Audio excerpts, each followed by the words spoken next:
So whatever you do, don't tell Shay what I'm doing in the front yard. Crunch up the front bumper a bit.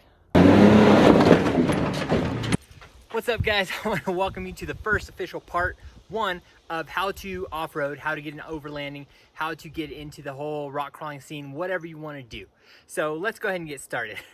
Okay, hopefully the wind's a little bit better there. Sorry about that, guys. So again, have the TRD 2019 Tacoma. It's been a lot of fun. It is capable at a lot of things. Some things better than others. Like I mentioned, I just ripped the front bumper off, touring around the front yard doing that. So this is officially part one of the series. Sorry about last weekend. I had a vasectomy done and I was down for the count. I thought I'd be able to film and mess around a little bit. Wasn't able to. So starting the video off today with basically where to get started. The first thing you want to do is kind of take a look around you. Figure out what terrain is there. Figure out what you want to accomplish with your vehicle or what you want to do in general. Say you live in Florida, but you want to do rock crawling. You're going to have to travel a little bit. There's not a lot of rock parks in Florida. Say you live in Moab and you want to do overlanding. Well, you have a lot of opportunity to do a little bit of both and everything there. Same with living in Colorado. And that's our view from up here. There's some zip liners way over there. And this is us. So it really depends on where you are. If you don't know what's around you, take a look online. Go to your local 4x4 shop. 4-Wheel Parts is a great source. I don't really like to shop there, but they're a great resource as far as meeting people who are like-minded. You can also go to just smaller mom and pop 4x4 shops. A lot of those guys even know a lot more, and obviously you can hop on the internet too. If you're looking for apps, like All Trails works really well. That's a great app for finding trails around you. Gaia works really well. So if you have any questions on that, let me know. We can get into that later. First things first, you want to figure out what type of overlanding, off-roading, rock crawling you want to do. And then from there, you can pick your vehicle. If you don't have one already. If you already have a vehicle, you're even set. Now, if you have questions on what they all mean, overlanding, everyone kind of throws overlanding around nowadays, especially people in marketing, because people buy anything that says overlanding. If they're like, oh, this is an overlanding wheel and tire. Is it though, or is it just a standard off-roading tire? I mean, come on. So overlanding now is basically getting in your vehicle, sleeping in it, or a rooftop tent or a tent outside, basically going to a destination, camping out, maybe hopping around to different destinations and coming back home.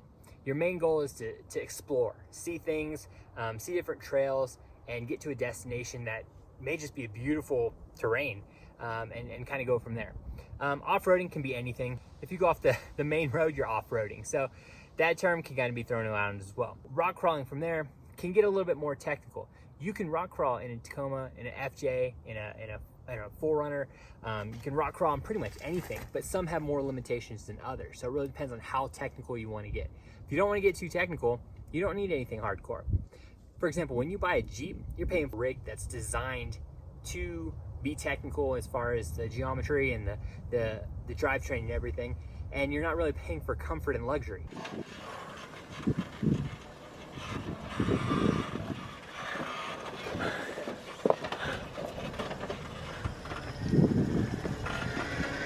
When you buy a 4Runner, it's a lot better suspension, it's a lot smoother ride, it's a lot more comfortable, but you don't have the same technical aspects of it. You're coming down, it's gonna be scary. Hey. So again, kind of just depends on what you want to do. So figure that out first. So the next series, what we're gonna do is we're gonna help you pick a vehicle depending on which route you want to go. I hope that helps. If you got any questions, comment below. Again, this is just a basic series for the person who's starting out from complete scratch and just wants to get started. And get the truck off this. We'll do a quick walk around real quick. I'll show you what I did to the front end. It's just part of the game.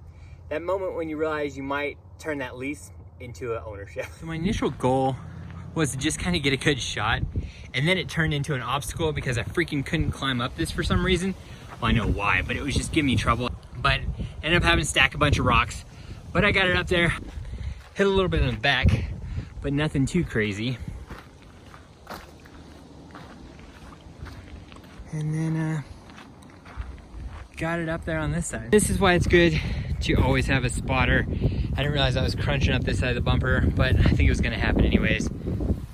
Oh well, nothing too crazy. Oh shit. Don't worry about that little guy. I'm not worried about it. It's supposed to look like that one. But anyways, so that's that. These winch mount bumpers, you cut this all off anyways, so that's probably what's gonna happen there. case you were curious on what plastic was underneath your front bumper on your Tacoma.